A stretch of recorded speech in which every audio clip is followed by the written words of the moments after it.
അപ്പോൾ ഈ തവള മറ്റേ തവളോട് പറയുന്ന petrol marks petrol marks petrol marks. ഈ കപ്പ ഇങ്ങനെ വേവിച്ച് നമ്മൾ കലത്തിൽ നിന്ന് കുടഞ്ഞിട്ടു, എന്നിട്ട് അത് ഇവിടുന്ന് 2 കാന്താരിമുളക് പൊട്ടിച്ചു. അപ്പോൾ അതിങ്ങനെ മുക്കിയിട്ട് നമ്മൾ വായിലോട്ട് വെച്ചിട്ട് പോന്നെ. ആ പൊക്കിളിൻ്റെ അടി മോട്ടോർ വെച്ചുള്ള പരിപാടി, അതായത് ജിങ്കിൾ ജിങ്കിൾ ബായി വരുമ്പോൾ ഓരോ തുള്ളി അങ്ങോട്ടും ഇങ്ങോട്ടും ഈ ലൈറ്റിനനുസരിച്ച്. ആൽബിക്കുഞ്ഞിന്റെ ബെസ്റ്റ് ഫ്രണ്ട് ആരാ? ശരിക്കും പറഞ്ഞാൽ ഈ അടുത്ത നവംബർ അവസാനം ഈ 30 സെന്റ് സ്ഥലം വീട് ജപ്തിയാ. ഒരിക്കൽ പോലും ഞാനിവിടെ വന്ന് ആരും വിഷമത്തോടെ എന്നെ ആരും ഇവിടെ കണ്ടിട്ടില്ല. കാരണം ഉള്ളിൽ തീയാണെങ്കിലും ആൽബിൻ കുഞ്ഞിന് ആദരാഞ്ജലികൾ അർപ്പിക്കുന്നതെന്ന് പറഞ്ഞുകൊണ്ട്. ഇപ്പം ഇവരെയൊക്കെ ഈ ജയിലിൽ കിടക്കുന്നവരെ ക്യാൻസറുകൾക്കൊക്കെ ഒരു വലിയ മാറ്റങ്ങൾ, അല്ലെങ്കിൽ അവർക്കൊക്കെ ചിരിക്കാൻ വന്നിട്ടുണ്ടെങ്കിൽ. Hi hello and welcome to 1 2 talks. ഇന്ന് ഞാൻ നിൽക്കുന്നത് നമ്മുടെ കോട്ടയം ചെമ്മലമറ്റം എന്ന് പറയുന്ന സ്ഥലത്താണ്. ഇൻസ്റ്റഗ്രാമിലൊക്കെ വൈറലായിട്ടുള്ള നമ്മുടെ ബിജു ചെമ്മലമറ്റം ചേട്ടൻ്റെ വീട്ടിലാണ് വന്നിരിക്കുന്നത്. ദേ ആ കാണുന്നതാണ് ചേട്ടൻ്റെ വീട്. നമ്മൾ അങ്ങോട്ട് പോകാൻ പോവാണ്. ചേട്ടൻ നമ്മളെ വെയിറ്റ് ചെയ്ത് അവിടെ നിൽക്കുകയാണെന്നാണ് തോന്നുന്നത്. ചേട്ടൻ മാത്രമല്ല, നമ്മുടെ ആൽബിക്കുഞ്ഞും ചേച്ചിയും മോളും എല്ലാവരും വെയിറ്റിംഗ് ആണ്. നമുക്ക് അങ്ങോട്ട് പോയി നോക്കാം. കമോൺ.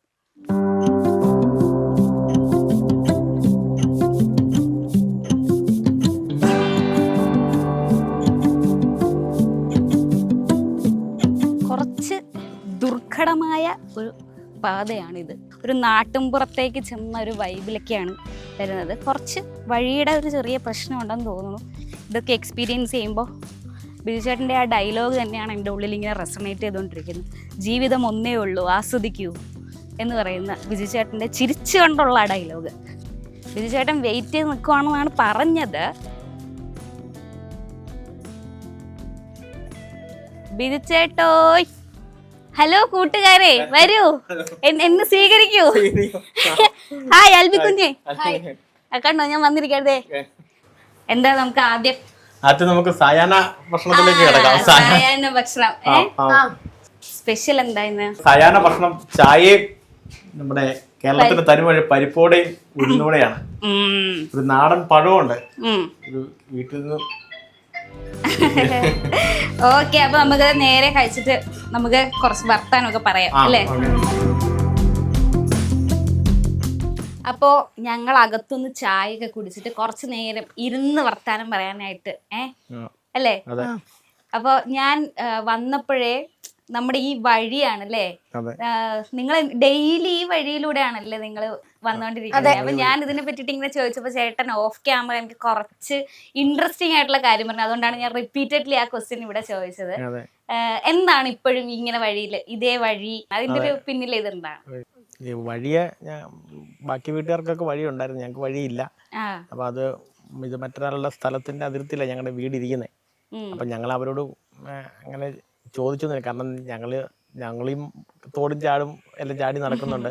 പക്ഷെ പ്രത്യേകിച്ച് ഇതിൻ്റെ ഒരു ആശുപത്രി കേസിട്ടൊക്കെ പെട്ടെന്ന് വന്നു കഴിഞ്ഞപ്പോഴാണ്. അമ്മ അബോധാവസ്ഥയിൽ കിടക്കുമായിരുന്നു. 6 വർഷമായിരുന്നു. ഈ കഴിഞ്ഞ 1 മാസം മുമ്പ് അമ്മ മരിക്കുന്നത്.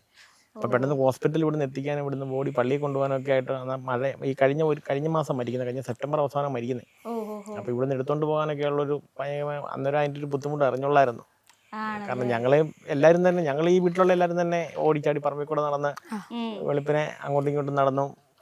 അതുകൊണ്ട് ഞങ്ങൾക്ക് അതിന് ബുദ്ധിമുട്ട്. പക്ഷേ ഇങ്ങനെ ഒരു ആശുപത്രി കേസുമായിട്ടൊക്കെ വരുമ്പോൾ ശകലം ഉള്ളെങ്കിൽ പോലും ആ റോഡിലേക്ക് എടുത്തുകൊണ്ട് പോകാനൊക്കെ ഒരു ഇവിടെ നിന്നു ഞങ്ങളൊന്നും മാറണം എന്ന് വിചാരിക്കുന്നു. ഓക്കെ, അതല്ല ഞാൻ പറഞ്ഞ ഇൻട്രസ്റ്റിംഗ് സ്റ്റോറി ഇതല്ലായിരുന്നു കേട്ടോ. ചേട്ടൻ പറഞ്ഞത് ചേട്ടൻ ഇവിടുന്ന് ഡെയിലി നടന്നു പോകുമ്പോ കുറെ ആൾക്കാരെ കാണുന്നുണ്ട്, അങ്ങനത്തെ കാര്യങ്ങളൊക്കെ പറഞ്ഞായിരുന്നു. അതാണ് ഞാൻ ഉദ്ദേശിച്ചത്. പെട്ടെന്ന് ചേട്ടൻ ഇത് പറഞ്ഞപ്പോൾ എനിക്ക് ഭയങ്കര വിഷമമായി. സാറിന് ആൾക്കാർ ചോദിക്കാറുണ്ട് ഇപ്പൊ ഈ ഇരുചക്ര വാഹനങ്ങളൊക്കെ സജീവമായ ഒരു കാലഘട്ടം. പക്ഷെ ഞങ്ങൾ ഇന്നവരെ ഇതുവരെ ആയിട്ടും ഞാൻ ഇതുവരെ ഇരുചക്ര വാഹനത്തെ ആരും നിർബന്ധിച്ചാൽ കയറിയെങ്കിലും, അല്ലെങ്കിൽ ഫുൾ ടൈം നടക്കുക. ദിവസം 5-6-7 കിലോമീറ്റർ രാവിലെ തൊട്ട് ഇങ്ങനെ നടക്കും. ഈ നടക്കുന്ന വഴിക്ക് 100 കണക്കിന് ആൾക്കാരുമായിട്ട് ഞാൻ മുഖാമുഖം കാണുന്നുണ്ട്. സാധാരണക്കാരുണ്ടാവാം, അല്ലാത്തവരുണ്ടാവാം. പലരും ചോദിക്കാറുണ്ട് വണ്ടി നിർത്തിയിട്ട് എന്താ നിങ്ങൾ കയറുന്നില്ല. അപ്പൊ ഞാൻ ഇവിടുന്ന് വെളുപ്പിന് 5:30 ആകുമ്പോൾ ഇവിടുന്ന് പോവും. പള്ളിയിൽ പോയി കുർബാനയ്ക്ക് ശേഷം ഞാൻ എൻ്റെ ജോലിയിലേക്ക് കയറുക. പക്ഷെ അതിനിടയ്ക്ക് ഞാൻ തിരിച്ച് വരുന്ന വഴിക്കും പോകുന്ന വഴിക്കും എല്ലാം പരമാവധി എനിക്കൊരു 100 പേരെങ്കിലും ഒരു ദിവസം കാണാൻ പറ്റിയെങ്കിൽ അത് വലിയൊരു ഭാഗ്യമാണ്. എന്നിട്ട് വൈകുന്നേരം ഇരുന്ന് ആലോചിക്കും ഈ 100 പേരിൽ ആരൊക്കെയാണ് എന്നോട് സംസാരിച്ചത്, ഞാൻ അവരോട് എന്താണ് സംസാരിച്ചത്, ഇനി ആരെങ്കിലും എന്നോട് കലോ പറഞ്ഞെങ്കിൽ ഞാൻ തിരിച്ച് പറയാതെ ആയിട്ടുണ്ടോ, ഇങ്ങനെയൊക്കെ ഒരു അങ്ങനെ വലിയ സന്തോഷത്തോട് തന്നെ ഉറങ്ങാൻ കിടക്കുന്നത്. കാരണം ഈ ഒത്തിരി പേരെ കാണാനായിട്ട് പറ്റുന്നുണ്ട്. ഇതില് ഏറ്റവും വലിയ പ്രത്യേകത എന്ന് പറഞ്ഞാൽ ചേട്ടൻ ഇപ്പോഴും പറയുമ്പോൾ രണ്ടുപേരെന്ന് പറയുന്നത് മോനാണെന്ന്. നിങ്ങൾ ഭയങ്കര ബെസ്റ്റ് ഫ്രണ്ട്സ് ആണെന്ന്. ആൽകുഞ്ഞിന്റെ ബെസ്റ്റ് ഫ്രണ്ട് ആരാ? പപ്പ. പപ്പയുടെ കൂടെയാണല്ലോ ഫുൾ ടൈം. എല്ലാ കാര്യത്തിനും പപ്പയുടെ കൂടെ ഉണ്ടാവും. ഇപ്പൊ എത്ര ക്ലാസ്സിലാ പഠിക്കണേ? 7ല്. അപ്പം എങ്ങനെയാ ഇപ്പം നിങ്ങളുടെ ഈ ഇൻസ്റ്റഗ്രാമിന്റെയും ഈ റീച്ചും കാര്യങ്ങളും ഒക്കെ ഭയങ്കര നിങ്ങളെല്ലാവർക്കും ഭയങ്കര ഇഷ്ടമാണ് അല്ലേ?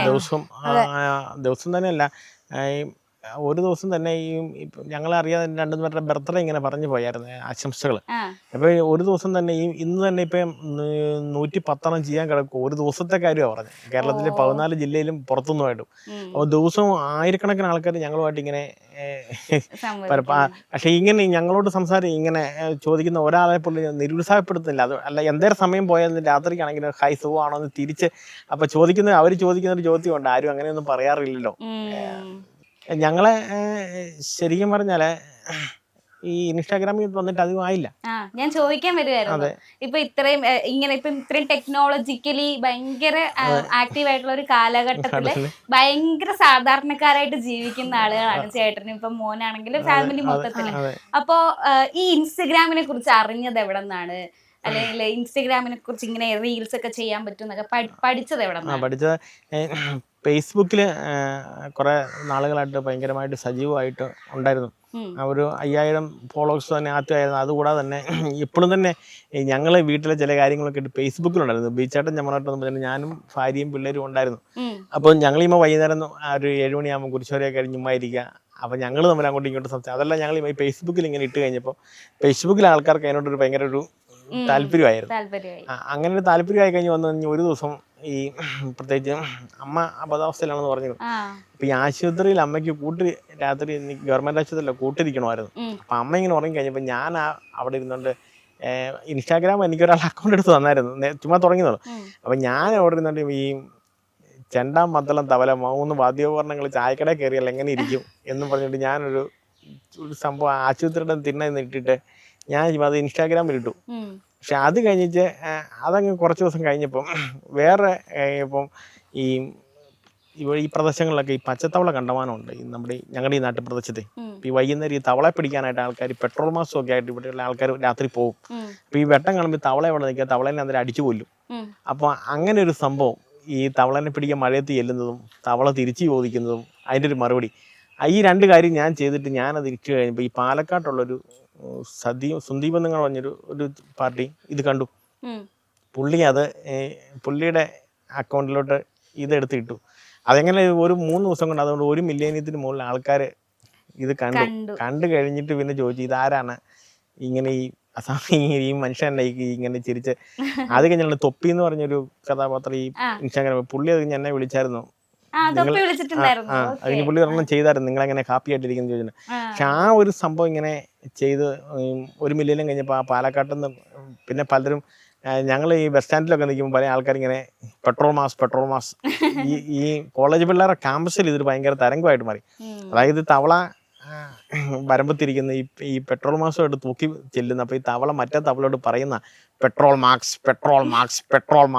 പിടിച്ച കൂടക്കകത്ത് ഇടിഞ്ഞപ്പോൾ ബെട്ടറാ. അപ്പൊ ഇത് ഈ ക്യാമ്പസിലൊരു ചലനായി. ഈ പിള്ളേർ തമ്മിൽ അങ്ങോട്ടും ഇങ്ങോട്ടും കാണുമ്പോൾ പെട്രോൾ മാർക്സ് ബെട്ടറാ. അവനെ ഈ പുട്ടും കടലയും കൊണ്ടെത്താ എങ്ങനെ തിന്നാ, അത് ഇറങ്ങിപ്പോയ സംഭവം. പക്ഷെ ഞങ്ങൾ കളിച്ചിട്ട് ഞാനത് അവതരിപ്പിച്ചപ്പോൾ ഈ നക്കി അത് പല ക്യാമ്പസുകളിൽ ഇങ്ങനെ ഈ സെന്റ് തെരേസസ് കോളേജ് എറണാകുളം, ഇങ്ങനെ BK college Amalagiri, Alphonsa college ഇങ്ങനെ ഉള്ള കോളേജ് കേരളത്തിൽ ഒരുമാതിരിപ്പെട്ട കോളേജിലെല്ലാം ഇതൊരു ആയി. അങ്ങനെ ആയിക്കഴിഞ്ഞപ്പോൾ ആരോ റീൽ ഇടാൻ ചോദിച്ചു. അങ്ങനെ പതുക്കെ ഞങ്ങൾ 200 ഫോളോവേഴ്സും കണ്ടേ ഉള്ളായിരുന്നു.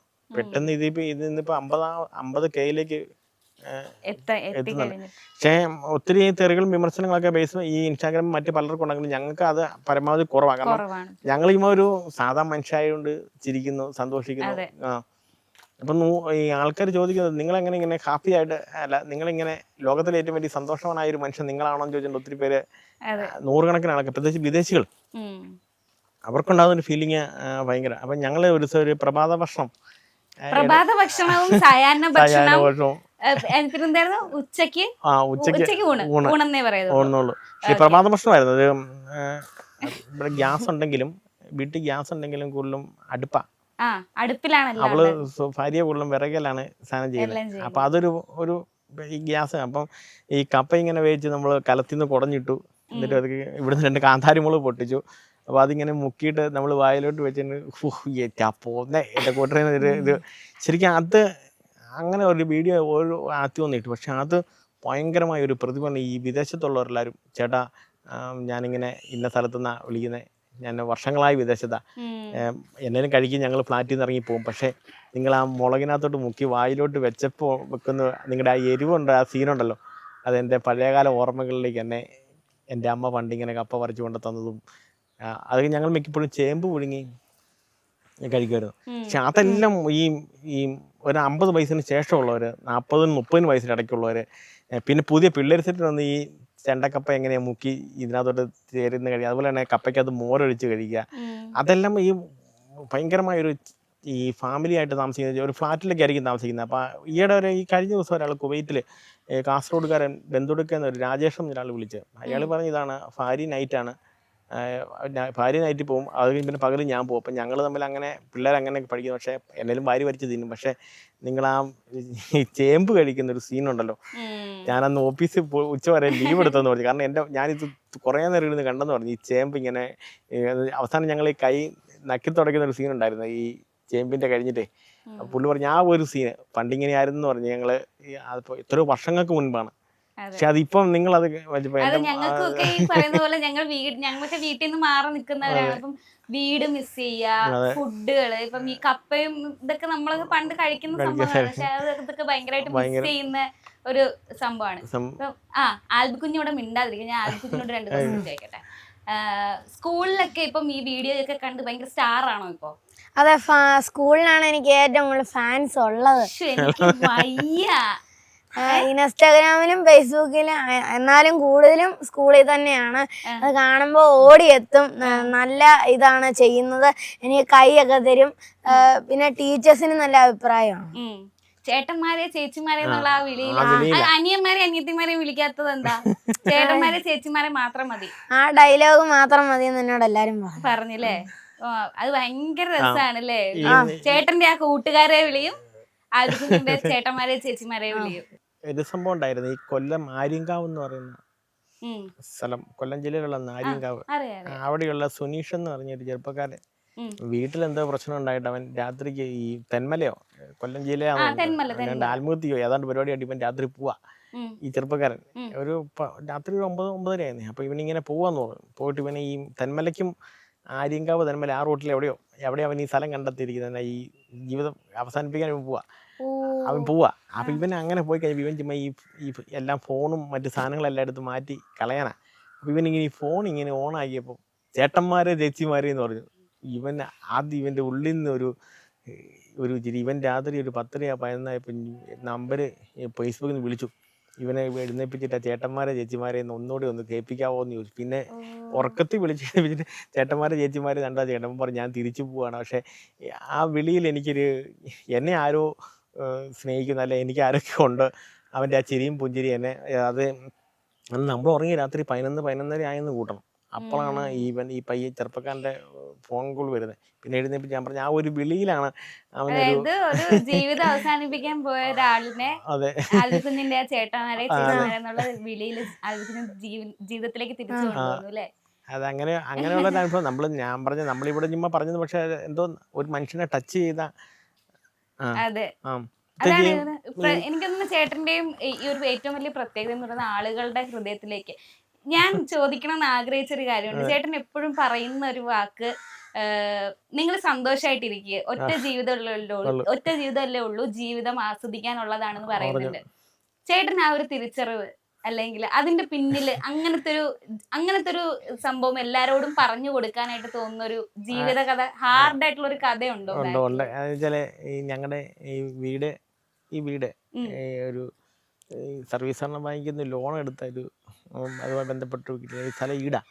ശരിക്കും പറഞ്ഞ ഈ അടുത്ത ഇതിപ്പം നവംബർ അവസാനം ഈ 30 സെന്റ് സ്ഥലം വീട് ജപ്തിയാ. അപ്പോൾ ഇവരിപ്പോൾ 4 തവണ ഇവിടെ വന്നു, ഈ ബാങ്കുകാർ വന്നു കഴിഞ്ഞ് ഇവർ നോട്ടീസ് ഒട്ടിച്ച് കഴിഞ്ഞ് ഇപ്പം അമ്മ ഇങ്ങനെ കിടക്കുന്നതുകൊണ്ട് ഇവർക്കത് ഒട്ടിക്കാൻ മടിയാണ്. പിന്നെ അമ്മ കഴിഞ്ഞ മാസം മരിച്ചോണ്ട് അവർ തിരിച്ചു പോയി.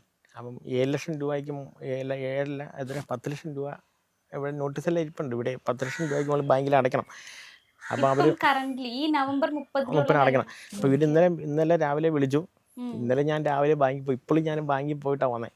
അപ്പം ഇനി വേറെ അതിനകത്ത് എക്സ്ക്യൂസുകളോ അല്ല, ഇനിയിപ്പോൾ കോടതി പോയി വക്കീലിനെ കണ്ട് നമ്മൾ സ്റ്റേ മേടിച്ച്, നമ്മൾ ഈ പത്രങ്ങളൊക്കെ കാണാനുള്ള ജപ്തി തടയാൻ വന്നു അങ്ങനെയൊക്കെ സ്റ്റേ മേടിച്ചിട്ട് എന്തെങ്കിലും ചെയ്യണം, അല്ലെങ്കിൽ ഇത് പോകുമെന്ന് പറഞ്ഞു. അപ്പം ഭാര്യയ്ക്കും ചാച്ചനും നമുക്കെല്ലാവരും. പക്ഷേ അതേസമയം നമ്മുടെ ഒരു വീടിനെ ഡിമ്മാക്കുന്ന അല്ലെങ്കിൽ അങ്ങനെ ഒരു പല വീടുകളിൽ ഇങ്ങനെ ഒരു സംഭവം കേട്ട് കഴിഞ്ഞാൽ നമുക്ക് പിന്നെ സന്തോഷമില്ല, ഭക്ഷണം കഴിയില്ല. പക്ഷെ ആ ഒരു അവസ്ഥയിലാണ് നമ്മളിപ്പം നിൽക്കുന്നത്. പക്ഷേ അതിനിടയിലും ഞാൻ റീൽ ചെയ്യാറുണ്ട്. ഒരിക്കൽ പോലും ഞാനിവിടെ വന്ന് ആരും വിഷമത്തോടെ എന്നെ ആരും ഇവിടെ കണ്ടിട്ടില്ല. കാരണം ഉള്ളിൽ തീയാണെങ്കിലും ഞാൻ ഇവർ സന്തോഷിക്കുമ്പോൾ ഇവർക്ക് സന്തോഷം, ഞങ്ങളുള്ളത് ഭക്ഷിക്കുന്നു, ഞങ്ങൾ ഒരുമിച്ച് വർത്തമാനം പറയുന്നു, കളിക്കുന്നു, ചിരിക്കുന്നു. അപ്പോൾ ഈ നിരാശയിലേക്ക് പോകുന്ന മനുഷ്യൻ ആദ്യം ഫസ്റ്റിൽ ചോദിക്കുന്നത് ഹാപ്പിയായ മനുഷ്യ, പുഞ്ചിരിക്കുന്ന മനുഷ്യ.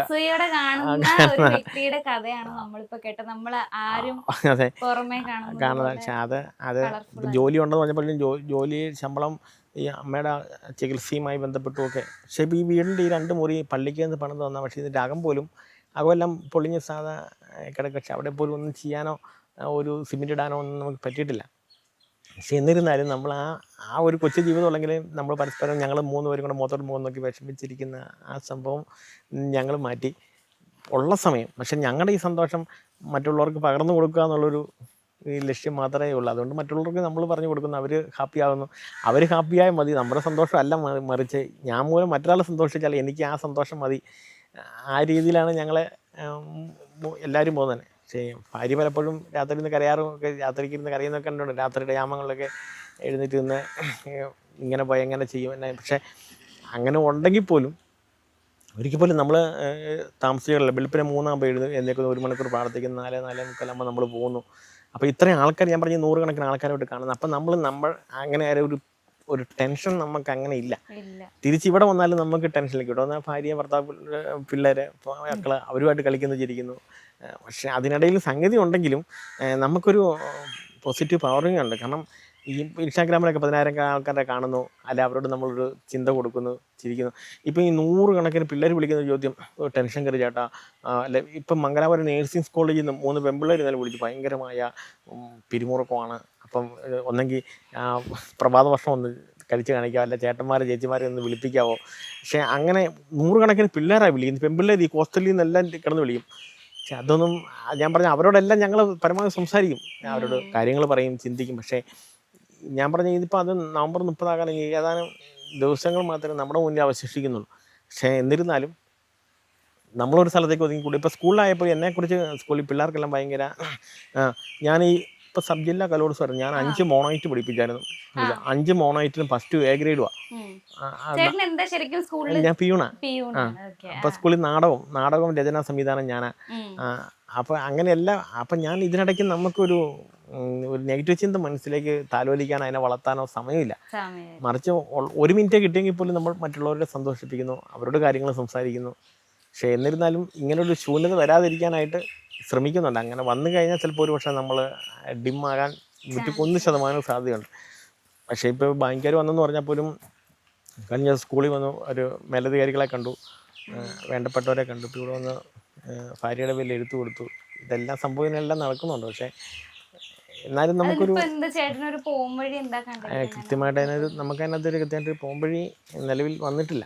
ഇനിയിപ്പം കോടതി ഇപ്പോൾ സ്റ്റേ മേടിക്കണമെങ്കിൽ പോലും പൈസ വക്കീലിനെ കാണണം, സ്റ്റേ മേടിക്കണം. അതും ഒരു 4-5 മാസത്തേക്കൊക്കെ അല്ലേ തരുള്ളൂ. പക്ഷേ ഞാൻ പറഞ്ഞ അതിനിടയിലും ഞങ്ങൾക്ക് അങ്ങനെ ഒരു സാഹചര്യങ്ങളോ ചേട്ടന്റെ ഈ പോസിറ്റീവ് സൈഡ് അല്ലേ എല്ലാവരും കാണിക്കുന്നുള്ളൂ. അതുകൊണ്ടാണ് നമ്മളാരോടും പ്രത്യേകിച്ച് അങ്ങനെ. ഇപ്പം കഴിഞ്ഞ ദിവസമാണെങ്കിലും പെട്ടെന്ന് ഇവന് അവിടെ എറണാകുളത്തിന് അവർ വിളിച്ചപ്പോൾ ഒരു ചെരുപ്പില്ലെന്ന് പറഞ്ഞു. പക്ഷേ ആ ചെരുപ്പ് മേടിക്കാൻ ആ സമയത്ത് ഞാൻ വേറൊരു സമയത്ത് നിൽക്കുമ്പം ഈ ചെരുപ്പില്ല, അങ്ങനെയുള്ള പ്രശ്നങ്ങളാണ്. പക്ഷേ ആ സമയത്ത് ആരോ ഒരാൾ വന്നു ഇവനെ അവിടുന്ന് ചെരുപ്പ് വീണ്ടും സൈക്കിളിൽ നിന്നും കണ്ട് പറഞ്ഞപ്പോൾ കണ്ട് ഇൻസ്റ്റാഗ്രാമിൽ ആരണ്ടേ കണ്ട ഒരു ദുബായിലുള്ള ഒരാളും കണ്ട് ഇതിനൊരു സൈക്കിളല്ല വാച്ച്. ഞാൻ പറഞ്ഞ നമ്മൾ മറ്റുള്ളവരെ സന്തോഷിപ്പിക്കുമ്പോൾ ഇവിടുന്ന് ആരോഗ്യം നമ്മളെ സന്തോഷിപ്പിക്കണം. ഒരാൾ പോലും നിരാശനാകാതിരിക്കാൻ നമ്മൾ 101% ഏത് രാത്രി വിളിച്ചെന്ന് പറഞ്ഞാൽ പോലും ഞങ്ങൾ വളരെ ഇപ്പം ഞാനിവിടെ എന്ന് പറഞ്ഞാൽ ഭാര്യയെ വിളിക്കും, പിള്ളേരെ വിളിക്കും, പിന്നെ ഞങ്ങളിവിടെ അക്കത്തിക്ക് കളി, സാറ്റ് കളി, കണ്ണുകെട്ടി കളി, വടംവലി, ഈ പാളവലി. ഞാൻ പറഞ്ഞ 1 മിനിറ്റ് പോലും നമുക്കൊരു നെഗറ്റീവ് ചിന്തകൾ നമ്മളിലേക്ക് കയറുന്നില്ല. മറിച്ച് ഈ ഒരു സംഭവം അത് വലിയ അത് നമുക്ക് ആ ഒരു പിടുത്തത്തിലാണ് നമ്മൾ മുന്നോട്ട് പോകുന്നത്. ഇൻസ്റ്റാഗ്രാമിൽ ഞാൻ വലിയ അതാകുന്നു. ഇപ്പം മിനിഞ്ഞാന്ന് ഞങ്ങൾ എറണാകുളം വൈറ്റില നിന്നപ്പം ഞാൻ ഇവരും കൂടെ നിന്നപ്പം കുറേ പേര് ആൾക്കാർ വന്ന് ഞങ്ങളെ വളഞ്ഞു. എന്നാണ്ട് നിങ്ങളുടെ ഫോട്ടോ എടുക്കണം, സെൽഫി എടുക്കണം. അപ്പോൾ ട്രാഫിക്കിൽ നിന്ന് പോലീസുകാരൻ വന്ന് ചോദിച്ചു ഇവിടെ എന്നാ പരിപാടി നടക്കുന്നത്. അപ്പോൾ ഞാൻ പറഞ്ഞ പക്ഷെ നമുക്ക് അതിനോടൊരു പ്രോത്സാഹനമോ തൃപ്പൂണിത്തറ വണ്ടി ബ്ലോക്ക് ആയപ്പോൾ ഞങ്ങൾ പോയ വണ്ടി ബ്ലോക്ക് ആയപ്പം ഈ കടയിൽ നിന്ന് കോളേജ് പിള്ളേരെല്ലാം കൂടെ സ്റ്റാൻഡിൽ നിന്ന് പിന്നെ അവർ വണ്ടിയുടെ ചുറ്റും കൂടി ഭയങ്കര ബഹളമായിരുന്നു. പക്ഷെ അതൊന്നും ഞങ്ങളെ രണ്ടുപേരും അത് എന്നെ ബാധിക്കുന്നില്ലായിരുന്നു. നമ്മൾ ചോദിച്ച് മറുപടി പറഞ്ഞു എന്നല്ലാതെ ഞാൻ വലിയ സ്റ്റാർ അങ്ങനത്തെ ഒരു രീതിയിലേക്ക്. കാരണം ഞാൻ 9 വർഷക്കാലം കൂലിപ്പണി ചെയ്തിട്ടാ ഇപ്പോഴും ഞാൻ പണിക്ക് സമയം കിട്ടുമ്പോൾ പണി കിട്ടുവാണെങ്കിൽ പണിക്ക് പോകുന്നുണ്ട്. അതുകൊണ്ട് അടുത്തേക്ക് വരുന്ന ആൾക്കാരോട് ഞാൻ പറയേണ്ടത് നിങ്ങൾ ഉദ്ദേശിക്കുന്ന ഒരു മനുഷ്യല്ല, ചുമ്മാ ഒരു സാധാരണക്കാരെ. അതിനപ്പുറത്തേക്ക് ഒരു ആരാധന മനോഭാവമോ അല്ലെങ്കിൽ എന്നാ അങ്ങനെ ഒരു ഹൈയോ ഞാൻ ചോദിക്കുന്നവരെല്ലാവരും പറയുന്നുണ്ട്. കാരണം ഇതില്ലെങ്കിൽ നാളെ ഒരു പക്ഷേ നമ്മൾ മറ്റൊരു തലത്തിലേക്ക് പോകേണ്ട ആൾക്കാരാണ്. ഈ ലോകത്തിലൊരു ചെറിയ ജീവിതമുള്ളൂ, അതുകൊണ്ട് ഞാനിങ്ങനെ ആസ്വദിക്കുന്നില്ല. അപ്പം ഞാനത് അങ്ങനെ ഒരു വലിയൊരു മനോഭാവത്തിലേക്ക്, പക്ഷെ അതൊക്കെ വലിയ ജീവിതത്തിൽ വലിയൊരു മുന്നോട്ട് പോകാൻ പറ്റുന്നുണ്ട് എന്നൊരു സാധാ രീതിയിലൂടെ പോന്നു. ഏറ്റവും വലിയ ആഗ്രഹം എന്താ? എനിക്ക് വലുതാകും ഒരു ഫുട്ബോൾ കളിക്കാരനാണെന്നാണ് എൻ്റെ ഏറ്റവും വലിയ താല്പര്യം. ഞാൻ ഫുട്ബോളില് മെസ്സിയുടെ വലിയ കട്ട ഫാനാ. മെസ്സി എറണാകുളത്ത് വരുമ്പോ ഒന്ന് കാണണം, അല്ലെങ്കിൽ ഒരു ഫോട്ടോ എടുക്കണം. അതെന്റെ വലിയൊരു ആഗ്രഹമാണ്. അല്ല, ഞാൻ ചേട്ടനോട് ഈ ആദ്യത്തെ ക്വസ്റ്റ്യൻ ഞാൻ കുറച്ച് മുന്നേ ക്വസ്റ്റ്യൻ ചോദിക്കുമ്പോഴും എന്റെ ഉള്ളിൽ എനിക്ക് ഞാൻ പ്രതീക്ഷിക്കുന്ന ഞാൻ ഭയങ്കര ഷോക്കായി പോയി ഇപ്പൊ ചേട്ടന്റെ ഒരു ബാക്ക് സ്റ്റോറി കേട്ടപ്പോഴേ. ചേട്ടൻ എന്നിട്ട് എങ്ങനെയാ ഇത്ര ഹാപ്പി ആയിരിക്കണേ?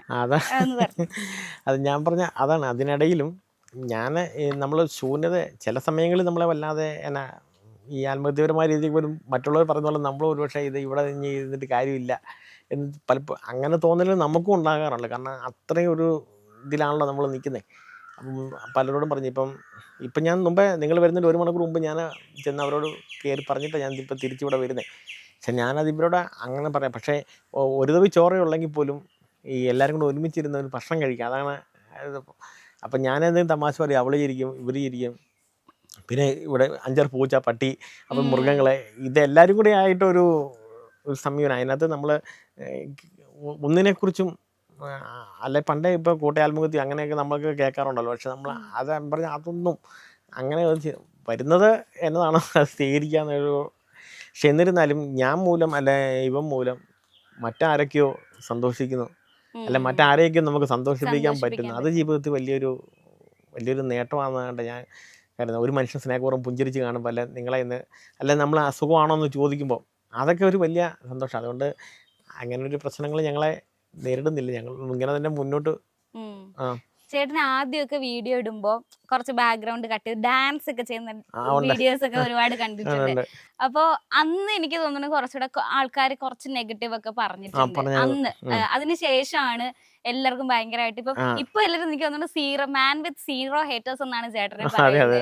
തങ്കപ്പെട്ട ഹൃദയമുള്ള ആളെന്നൊക്കെയാണ് പറയുന്നത്. അപ്പൊ അന്ന് ചെറുതായിട്ട് വിഷമം തോന്നി. ഈ തുടങ്ങേണ്ട ഒരു മാസം മുൻപ് നമ്മുടെ ആലപ്പുഴയിലുള്ള ഒരുത്തൻ അവനെ എൻ്റെ അടിയിൽ എഴുതിയിട്ട് ആൽബിൻ കുഞ്ഞിന് ആദരാഞ്ജലികൾ അർപ്പിക്കുന്നതെന്ന് പറഞ്ഞുകൊണ്ട് കുറേ ദിവസങ്ങളായിട്ട് ഈ പൂവും എല്ലാം വെച്ച് ഇവന് ഇതിനകത്ത് ഇടുവാന്ന്. എപ്പോഴാണ് സംഭവം വീട്ടിൽ നിന്ന് എടുക്കുന്നത് ഇങ്ങനെയൊക്കെ ചോദിച്ചുകൊണ്ട് ഒരു സന്ദീപ് എന്ന് പറഞ്ഞൊരു പാർട്ടി. അവനോട് നമ്മൾ പ്രതികരിക്കാനോ അല്ലെങ്കിൽ അവനോട് മോശമായ രീതിയിൽ പറയാനോ ഒന്നും പോയില്ല. അത് ബ്ലോക്കാക്കാനോ ഒന്നും പോയില്ല. തിരിച്ച് മറുപടി ഒന്നും പറഞ്ഞില്ല.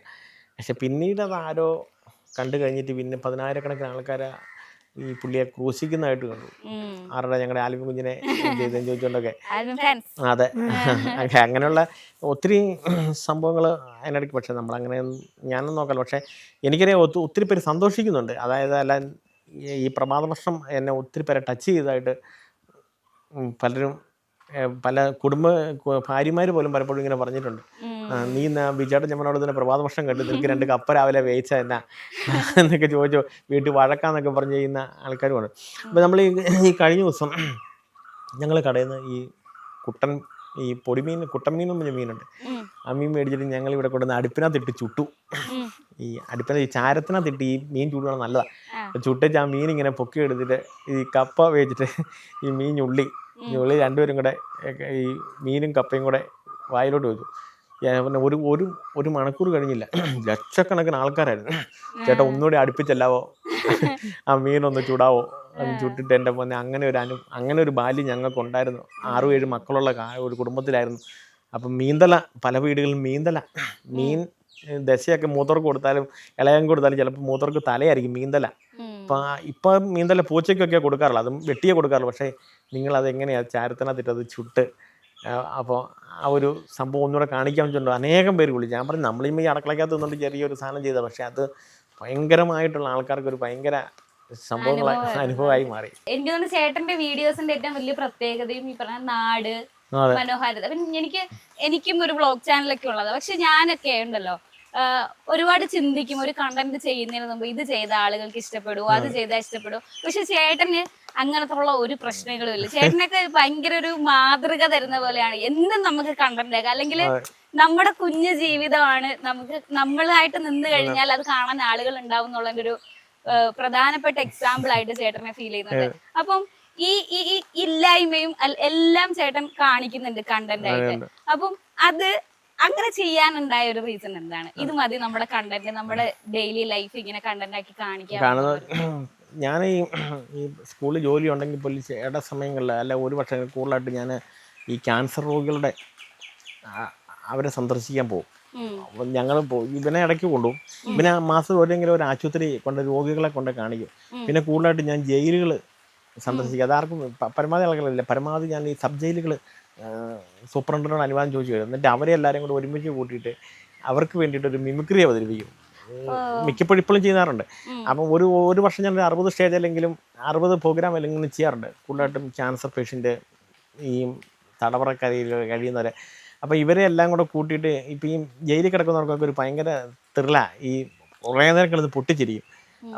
ഞാൻ ചില പ്രോഗ്രാമുകൾ അങ്ങനെ ചെയ്യാറുണ്ട്.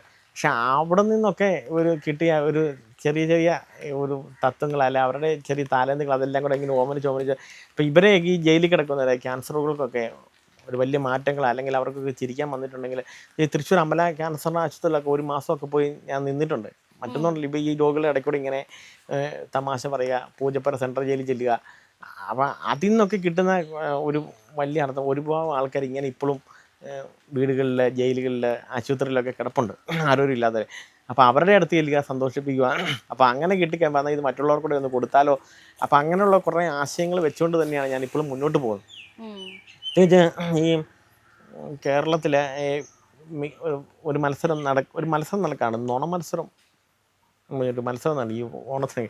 പക്ഷെ അതായത് കഴിഞ്ഞ വർഷം 10-40 സ്റ്റേജ് സ്ഥലങ്ങളിൽ ഏറ്റവും നല്ല നുണയനുള്ളൊരു അവാർഡ് കിട്ടി. അപ്പോൾ ഒരു ദിവസം നമ്മുടെ പത്തനാപുരം നമ്മുടെ MLA ഗണേഷ് കുമാർ ഒരു വേദിയിലുണ്ടായിരുന്നു. പക്ഷെ കുറെ കഴിയുമ്പോൾ ഗണേഷ് ഇത് കേട്ടിട്ട് പൊട്ടിച്ചിരിച്ചു. ഈ നുണ കേട്ടിട്ട്, നുണക്കഥ കേട്ടിട്ട്. അപ്പം അങ്ങനെ ഈ നമ്മുടെ KM മാണി സാർ മരിച്ച പാല, അങ്ങനെയുള്ളവരുടെ വേദികളിലെല്ലാം ഈ നുണ ഇങ്ങനെ. അപ്പം ആ ഒരു പ്രോഗ്രാമുമായിട്ട് ഞാനിങ്ങനെ എല്ലാ വേദികളിലും പോകാറുണ്ടായിരുന്നു, ഈ നുണം മത്സരം. പക്ഷെ അത് ഞാൻ ഒരു ദിവസം ഇങ്ങനെ ഈ കുറേ നാളുകൾക്ക് മുമ്പ് ഇൻസ്റ്റാഗ്രാമിൽ പറഞ്ഞപ്പോഴും ആൾക്കാർക്ക് അതൊരു ഭയങ്കര ത്രില്ലായിരുന്നു. ഇങ്ങനെ ഇത് കുറേ നേരം കേട്ടിരിക്കാനും ഒന്ന് ചിരിക്കാനും സന്തോഷിക്കാനും. അപ്പം ഞാൻ പറഞ്ഞ 24 മണിക്കൂർ ഉണ്ടെങ്കിൽ പോലും അതേസമയം അതിലൊരു 3/4 മണിക്കൂർ കൂടുതൽ സമയം നമ്മൾ പ്രാർത്ഥനയിൽ ഞാൻ മാറ്റി വെക്കാറുണ്ട്. ഇപ്പം നിങ്ങളുമായി സംസാരിച്ചെങ്കിൽ ഇന്ന് രാത്രി നിങ്ങൾക്ക് വേണ്ടി ഒരു പ്രത്യേക ഒരു പ്രാർത്ഥനയും, അല്ല അങ്ങനെയല്ല, നമ്മളുമായിട്ട് ബന്ധമല്ല, നിങ്ങളുടെ ജീവിതം, നിങ്ങളുടെ യാത്ര, നിങ്ങളുടെ. അപ്പം അങ്ങനെ എല്ലാം കൊണ്ടും, പ്രകൃതി കൊണ്ടും ദൈവം കൊണ്ടും ഈശ്വരനെ അനുഗ്രഹം കൊണ്ടും എല്ലാം കൊണ്ടും നമ്മൾ പിടിച്ചു നിൽക്കുന്നു. പക്ഷെ നമുക്ക് ഈ പറഞ്ഞ പ്രശ്നം നമുക്ക് നവംബർ 30 വരെ അല്ലെങ്കിൽ അടുത്ത ആഴ്ച നാളെ എന്ത് സംഭവിക്കുന്നു അതേക്കുറിച്ച് നമ്മൾ ചിന്തിക്കുന്നില്ല. നമുക്ക് നോക്കാം. എന്തായാലും എനിക്കിപ്പോ തോന്നുന്നു ഞങ്ങളുടെ ഈ വരവ് ഇവിടെ വന്നത് എന്തോ ഒരു നല്ലൊരു നിമിത്തമായിരിക്കും എന്ന് എനിക്കിപ്പോ തോന്നുന്നുണ്ട്. കണ്ടോണ്ടിരിക്കുന്ന ഒരുപാട് പ്രേക്ഷകരുണ്ട്. അതെ, നിങ്ങൾ വിളിച്ചപ്പോൾ തന്നെ ഞങ്ങൾക്ക് തന്നെ ഒരു ഭയങ്കര ഒരു ആദ്യം, കാരണം നമ്മളങ്ങനെ ഞങ്ങളാരും ഇങ്ങനെയൊന്നും പോയിട്ടോ അല്ലെങ്കിൽ ഇന്റർവ്യൂലോ അങ്ങനെയൊന്നും പോകല്ല. പിന്നെ ഞങ്ങളെ കുറെ വർഷം മുമ്പ് ഗുഡ് ന്യൂസ് എന്ന് പറഞ്ഞൊരു ചാനലുണ്ടല്ലോ, പോട്ട ചാനൽ, ഗുഡ് ന്യൂസ് പറഞ്ഞ ചാനലുണ്ട്. അപ്പം അവർ ഞങ്ങളെ വിളിച്ചായിരുന്നു. അത് ഈ കാസി പരിപാടിയായി ബന്ധപ്പെട്ട ജയിലർ മിനിസ്റ്ററുടെ ഭാഗമായിട്ടാണ്. അപ്പം അന്ന് ഒത്തിരി പ്രേക്ഷകർക്ക് അവർക്ക് അത് വളരെ ഇഷ്ടപ്പെട്ടായിരുന്നു. പിന്നെ ഞങ്ങൾ അങ്ങനെയൊന്നും പോകാറൊന്നും ഇല്ലായിരുന്നു. അതെ അതെ, കൂടുതലായിട്ടും അഭിനയമാണ്, പഠിപ്പീരും സംഭവം അഭിനയമാണ്. ഓക്കെ, അപ്പൊ നമുക്ക് കുറച്ച് എന്തെങ്കിലും അഭിനയത്തിന്റെ എക്സ്പീരിയൻസോ ചെയ്തതോ എന്തെങ്കിലും ഉണ്ടോ? തീർച്ചയായിട്ടും ഒത്തിരി വേദികളിലെ ഈ ചിരിക്കാനും ചിന്തിപ്പിക്കുന്ന രീതിയിലുള്ള അഭിനയം ഉണ്ടായിട്ടുണ്ട്. അതിലൊരു രസകരമായിട്ടുള്ളൊരു വളരെ രസകരമായിട്ടൊരു സംഭവമുണ്ട്. ഈ തൃശ്ശൂർ സൈഡ്, എറണാകുളം സൈഡിലെ നമ്മുടെ ഈ കോട്ടയം ജില്ലയിലൊക്കെ ഭാഗത്ത് ഈ ക്രിസ്മസിനോടനുബന്ധിച്ച് ഈ പാപ്പാ മത്സരം എന്നൊരു സംഭവം നടക്കാറുണ്ട്. ക്രിസ്മസ് പാപ്പായും അനുബന്ധ ഘടകങ്ങളും. അത് ഈ ഡിസംബറൊക്കെ ആകുമ്പോഴത്തേക്ക് ഈ മത്സരത്തിന് ഭയങ്കരമായ തുക, സമ്മാനങ്ങൾ വെച്ചുള്ള തുകയാണ്. അപ്പം ഈ അങ്ങനെ ഒരു ഈ പാലായിൽ ഒരു വലിയൊരു മത്സരം നടക്കുക, ഈ പാപ്പാ മത്സരം. എല്ലാ പള്ളിക്കാരും പങ്കെടുക്കുന്നുണ്ട്, ക്ലബ്ബുകാർ പങ്കെടുക്കുന്നുണ്ട്. അപ്പോൾ ഈ ചെമ്മനോറ്റ ഇടവകയിൽ നിന്ന് ഇങ്ങനെ എൻ്റെ ഈ പള്ളിക്ക് ഒരു പാപ്പാ മത്സരം പ്ലാൻ ചെയ്തപ്പോൾ ആര് പാപ്പാവും ചർച്ച നടന്നപ്പം ലാസ്റ്റ് കുറി പറഞ്ഞു, ഇവനെ ബിജുവിനെ ആക്കാമെന്ന് പറഞ്ഞ് എന്നെ പിടിച്ച് ആക്കാമെന്ന് പറഞ്ഞു. അപ്പോൾ എനിക്ക് ഡാൻസും പരിപാടിയെല്ലാം. അപ്പോൾ ഇതിൻ്റെ ഐറ്റം എങ്ങനെയാണെന്ന് അറിയണ്ടേന്ന് ചോദിച്ചു. പറയാമെന്ന് പറഞ്ഞു. അപ്പോൾ ഈ വയറുണ്ടാകണം, അപ്പോൾ വയറ് കുറവാണ്. അപ്പോൾ ഈ പൊക്കിളിൻ്റെ ഈ ഭാഗത്തായിട്ട് 4 തലവണ വലിച്ച് കെട്ടിച്ച് ഉടുപ്പിടാമെന്ന് പറഞ്ഞു. അപ്പം അങ്ങനെയാണല്ലോ അതിൻ്റെ സെറ്റപ്പ് എന്ന് പറഞ്ഞു. അപ്പോൾ ഈ തലവണ ചോദിച്ചപ്പം ഒന്ന് പള്ളിയിലെ കൊച്ചച്ഛൻ്റെ തലവണ എടുത്തു, ഒന്ന് മഠത്തിലെ മദറിൻ്റെ തലവണ എടുത്തു. അപ്പോൾ അവിടെ നിന്നെല്ലാം തലവണയെല്ലാം വെച്ച് കെട്ടി ഉടുപ്പെല്ലാം ഇട്ട് കഴിഞ്ഞപ്പോൾ നടത്തി പാപ്പായി. പാലായി ചെല്ലുക. 24 ടീമുണ്ട്.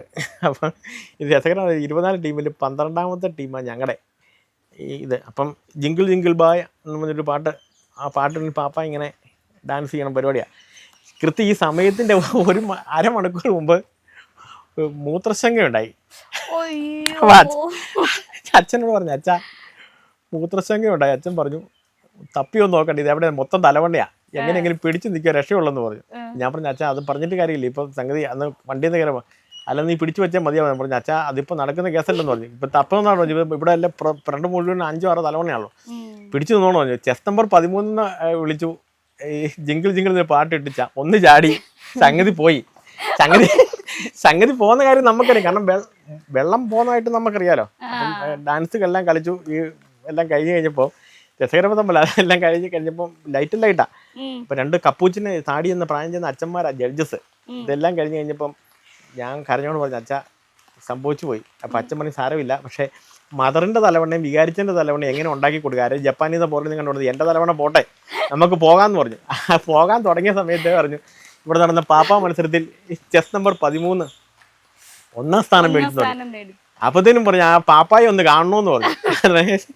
പാപ്പായി എന്നപ്പോൾ ജഡ്ജസ് പറഞ്ഞൊരു ചോദ്യമാണ്. ആദ്യം കൺഗ്രാജുലേഷൻ പറഞ്ഞു. എന്നാന്ന് ചോദിച്ചാൽ പറഞ്ഞു, നിങ്ങളെ ആ പൊക്കിളിൻ്റെ അടി മോട്ടർ വെച്ചുള്ള പരിപാടി, അതായത് ജിങ്കിൾ ജിങ്കിൾ ബായ് പറയുമ്പോൾ ഓരോ തുള്ളി അങ്ങോട്ടും ഇങ്ങോട്ടും ഈ ലൈറ്റിനനുസരിച്ച് ഇത്ര അറേഞ്ച്മെൻറ്റോട് കൂടി ഇത്രയും സംവിധാനത്തോടു കൂടി ഒരു മോട്ടർ, 2 മോട്ടർ ഇവിടെ വെച്ച് വെള്ളം വെച്ചിട്ടേ, അപ്പം ആ ലാത്തിരി പുത്തിരി എന്നൊക്കെ പറയുമ്പോഴത്തേന് ആ തുള്ളി വെള്ളം അങ്ങോട്ടും ഇങ്ങോട്ടും ലൈറ്റ് വട്ടത്തിലേ തെറിച്ച് പോകുന്ന കാണുമ്പോഴേ, അപ്പോൾ ഇത്രയും സാങ്കേതിക വിദ്യയോട് കൂടി നിങ്ങൾ ഒരു പാപ്പാ മത്സരത്തിലേ, അപ്പം ജഡ്ജസിൻ്റെ അപ്പം എവിടെയാ ഈ മോട്ടർ വെച്ചതെന്ന്, എവിടെയാണ് ഈ ഡാൻസിനിടയ്ക്ക് വെള്ളം ഈ തുള്ളിയായിട്ട് പോയെന്ന് ഞാൻ പറഞ്ഞു. അങ്ങനെ രസകരമായിട്ടും അല്ലാതെയും എല്ലാ പ്രോഗ്രാമുകളിലും തന്നെ നമ്മൾ ആൾക്കാരെ കൂടുതൽ ചിരിപ്പിക്കാനും ചിന്തിപ്പിക്കാനും. ഫുൾ മഴയാണ്. നമുക്ക് കുറച്ച് നേരം കഴിഞ്ഞിട്ട് മഴയൊന്ന് നോക്കും പോരട്ടെ, ഞങ്ങൾ എഴുന്നേറ്റ് ഒരു ട്രോഫി വെക്കാനോ അല്ലെങ്കിൽ ഇവർക്ക് ഡ്രസ്സ് വെക്കാനോ ഒരു അലമാരിയോ അല്ലെങ്കിൽ തുണി മാറാനായിട്ട് ഡ്രസ്സ് മാറാനായിട്ടൊരു റൂമോ അങ്ങനെ ഒന്നും ആകപ്പാടെ ഈ 3 ശരിക്കും പറഞ്ഞാൽ ഇത് മാത്രമേ ഉള്ളൂ. നിലം പറ്റി ഇങ്ങനെ കിടന്നു. പക്ഷെ ആ കിടപ്പ് എല്ലാവർക്കും ഭയങ്കര കൈയടിയായിരുന്നു. അത് കഴിഞ്ഞ് എല്ലാവരും അഭിനന്ദിക്കാൻ വിളിച്ചപ്പോഴും അത് അങ്ങനെ തന്നെ കിടന്നു. ശരിക്കും ആ വീണ സമയത്ത് തന്നെ ബോധം പോയായിരുന്നു. അന്ന് അവരുടെ ആംബുലൻസിനെടുത്ത് ആശുപത്രിയിലെത്തി. ആശുപത്രിയിൽ കൈയുടെ കുഴയെല്ലാം ശരിക്കും ഊരിപ്പോയായിരുന്നു. കൊച്ചിൻ കലാഭവനുമായിട്ട് ബന്ധപ്പെട്ട് എങ്ങനെയെങ്കിലും കുറേ കഴിഞ്ഞപ്പോൾ അവിടുന്ന് ഈ അപരച്ചൻ്റെ അവിടുന്ന് ഓഫീസിൽ നിന്ന് ഒരു എഴുത്ത്, തപാലിലൊരു എഴുത്ത് വന്നു, താങ്കൾ ഇന്ന സമയത്ത് കൊച്ചിൻ കലാഭവനിൽ എത്തണമെന്ന് പറഞ്ഞുകൊണ്ട്. എൻ്റെ പ്രധാനപ്പെട്ട ജോലി ഒരു കയ്യിലൊരു ബ്രഷ് തരും. ഇദ്ദേഹത്തിന് എപ്പോൾ വൈറ്റിൽ നിന്ന് പോകുന്ന കമുത്തേറ്റിട്ട് ഇദ്ദേഹത്തിന് ഈ ബ്രഷിൽ നിന്ന് ഈ സാധനം മൊത്തം മലം തൂത്ത് എടുത്ത് അവിടെ വൃത്തിയാക്കുക എന്നുള്ളൊരു ജോലിയാണ്.